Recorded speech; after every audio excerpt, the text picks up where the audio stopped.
Assalamualaikum warahmatullahi wabarakatuh. Alhamdulillahi rabbil alamin, wassalatu wassalamu ala asyrafil anbiya'i wal mursalin wa ala alihi wa sahbihi ajma'in. Rabbi shrah li sadri wa yassir li amri wahlul 'uqdatam min lisani yafqahu qawli wa la hawla wa la quwwata illa billahil aliyyil azim. Pertamanya Alhamdulillah, tuan-tuan dan puan-puan yang dirahmati Allah Subhanahu wa taala. Pertamanya bersyukur kepada Allah Subhanahu wa taala dapat sama-sama kita meneruskan kuliah ilmu kita, majlis ilmu yang melalui rakaman YouTube ini. Mudah-mudahan Allah Subhanahu wa taala mengurniakan manfaat yang banyak kepada kita insya-Allah. Baik, semalam kita telah membicarakan berkaitan dengan iaitu firasah, firasat, dan termasuk juga kasyaf ataupun mimpi-mimpi, adakah dia boleh menjadi dalil dan hukum syarak? Jawabnya sebagaimana yang disebutkan oleh al-Imam Syahid Hasanul Banna rahimahullahu taala, semua yang disebut tadi itu tidak boleh menjadi dalil, melainkan ianya dirujuk kepada dalil-dalil Al-Quran dan As-Sunnah, dan menepati kepada ajaran Al-Quran dan Sunnah Nabi sallallahu alaihi wasallam, barulah dia boleh menjadi hujjah dan dalil, bila menepati Al-Quran dan Sunnah Nabi sallallahu alaihi wasallam. Adapun tentang firasat, tentang firasah ini adalah pandangan orang-orang mukmin, pandangan tepat orang-orang mukmin, pandangan tajam yang dicampakkan ke dalam hati orang-orang yang beriman, dan mereka melihat dengan cahaya Allah, dan pandangan mereka, penglihatan mereka itu benar, ataupun tekaan mereka, sangkaan mereka adalah benar. Itu yang disebut sebagai firasah, suatu lintasan pemikiran yang tajam yang menepati kepada kebenaran. Itu adalah makna firasah.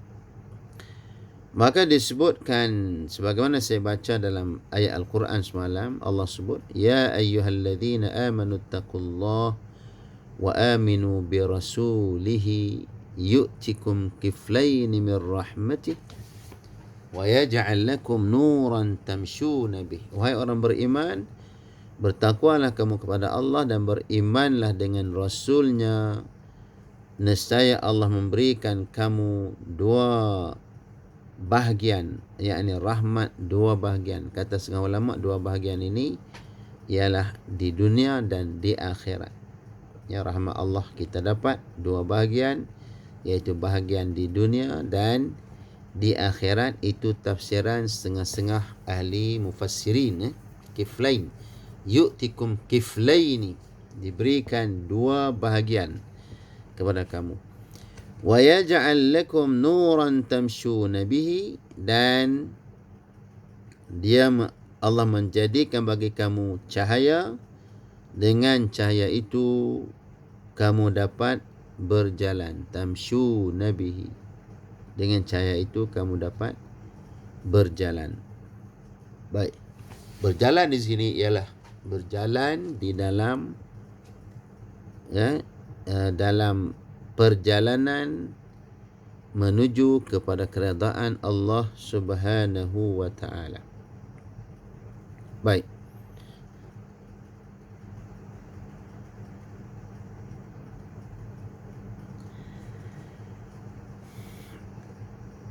Di antara firasah, iaitulah yang berlaku kepada Sayyidina Uthman bin Affan radhiyallahu anhu.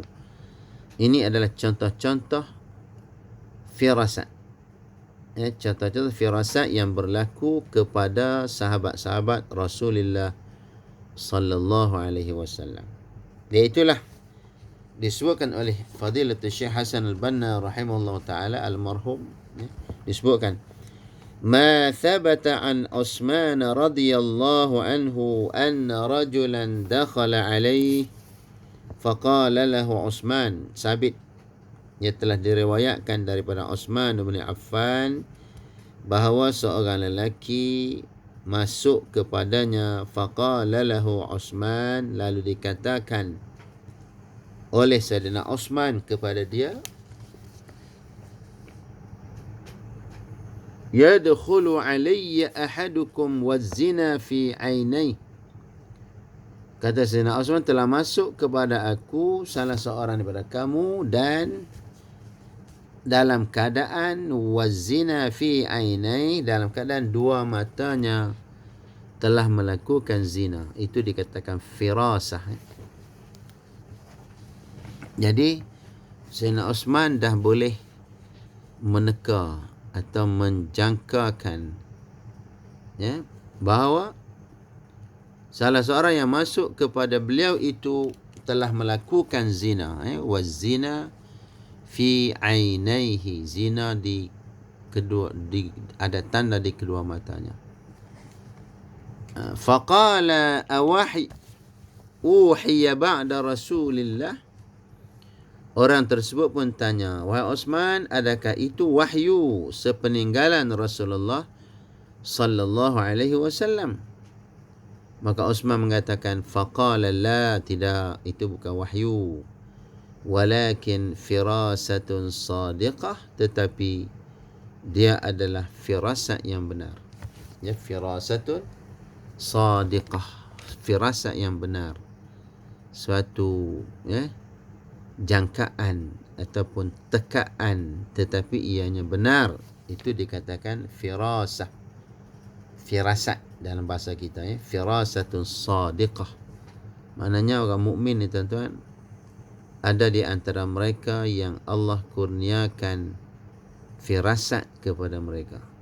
Makna dia, jangkaan dia, tekaan dia adalah benar. Itu dimaksudkan dengan firasah. Wa qissatu Umar wa huwa yakhtubu 'ala al-mimbar haitsu qata'a al-khutbah wa qala ya sariyah al-jabal al-jabal. Dan kisah Sayyidina Umar Al-Khattab ketika menghentikan khutbah dan berkata dari atas mimbar Jumaat, dia memutuskan khutbah lalu dia berkata, ya Sariyah, wahai pasukan tentera Sariyah yang terlibat dengan peperangan. Sariyah dengan peperangan yang tidak dihadiri oleh Nabi sallallahu alaihi wasallam. Ya Sariyah, wahai pasukan tentera al-jabal al-jabal, naiklah ke bukit, naiklah ke bukit. Kata Sayyidina Umar. Padahal tentera ni berada jauh sedangkan Umar berkhutbah. Maka ini juga di antara firasah ataupun boleh dikatakan karamah daripada Sayyidina Umar Al-Khattab radhiyallahu anhu. Baik. Hadza kulluhu yujli lana ba'd ma yamunnu bihi Allahu على عباده المؤمنين الصادقين من الحلاوة والنور فيرون به ما يخفى ويغيب على غيرهم. Semua kejadian di atas mengungkap sebahagian yang Allah beri kepada hambanya yang beriman, dengan tulus dan murni, ibadihi al-mu'minin as-sadiqin, mukmin yang benar, minal halawah, iaitu sebahagian pemberian Allah kepada orang beriman ini, iaitulah minal halawah, kelazatan, kelazatan keimanan, dikurniakan Allah sebahagian daripada manusia itu yang beriman, disebut manusia yang beriman itu, Di mana Allah beri dia kelazatan, yakni al-halawah dalam ibadah, wan nur, dan diberikan cahaya hingga mereka dapat melihat, fayarawna bihi, mereka dapat melihat ma yakhfa wa yaghibu ala ghairihim, melihat apa yang tersembunyi dan tidak dapat dilihat oleh orang lain. Mereka dapat melihat apa-apa yang tak dapat dilihat oleh orang lain. Jadi itu maksud firasah. Dan ini berlaku kepada sebahagian manusia. Kita tak boleh menafikan firasat ini. Kerana Nabi pun pernah sebut, ittaqu firasatal mu'min. Takutlah firasat orang mukmin. Ya, kerana apa? Disebut dalam ayat yang dalam bacaan kita sebelum ini, ittaqu firasatal mu'min, takutilah firasat orang mukmin, fa innahu yanzuru binurillah, kerana sesungguhnya dia melihat dengan cahaya Allah Subhanahu wa taala, yakni dengan panduan daripada Allah Subhanahu wa taala. Ya.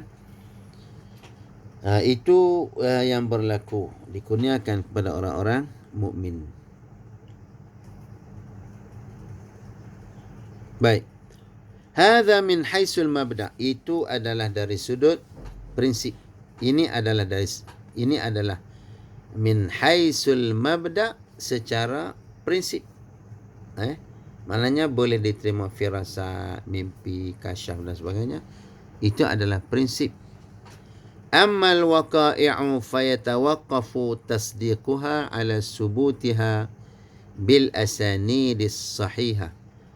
Adapun mengenai kejadian realiti di tengah-tengah masyarakat, maka pembenarannya haruslah disandarkan, dia kata fayatawaqqafu tasdiquha, maka dia terhenti untuk membenarkannya, ataupun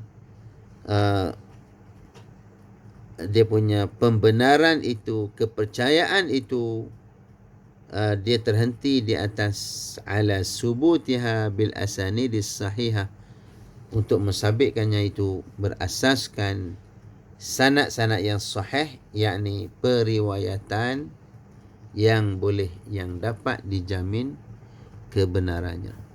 Itu dari sudut realiti hari ini, apa yang berlaku pada hari ini. Maknanya apa yang berlaku pada hari ini, kalau nak membenarkannya, dia mestilah sabit, mestilah dibawa sanad,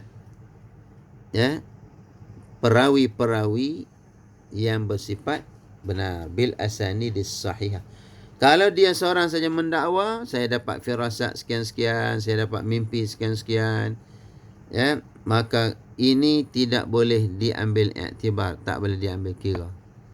Sebab apa? Sebab dia tidak ada sebarang bukti ataupun sanad ataupun perawi yang menyampaikan kepada orang lain.